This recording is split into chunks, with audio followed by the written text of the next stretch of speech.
फक्त पावसाच्या पाण्यावर अवलंबून राहून शेती करणे आता धोक्याचे झाले आहे. पण तुमच्या शेतीचे नशीब फक्त एका निर्णयाने बदलू शकते.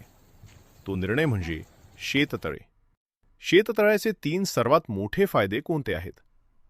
पहिला फायदा, जर तुमची 5 एकर शेती असेल आणि त्यात 20 गुंठ्यांचे जरी शेततळे केले तरी संपूर्ण वर्षभर सिंचनाची हमी मिळते. उन्हाळ्यातही पिकांना पाण्याची कमतरता भासत नाही. दुसरा फायदा, पारंपरिक पिकाऐवजी तुम्ही लिंबू आणि शेवग्यासारखी नगदी आणि जास्त नफा देणारी पिके आत्मविश्वासाने घेऊ शकता. तिसरा आणि सर्वात मोठा फायदा, शेततळे म्हणजे फक्त पाण्याचा साठा नाही, तर त्यात तुम्ही मत्स्यपालन करून उत्पन्नाचा एक नवीन मार्ग सुरू करू शकता. म्हणजेच खर्च एक आणि नफा दुहेरी. पाण्याचे योग्य नियोजन हीच आता काळाची गरज आहे.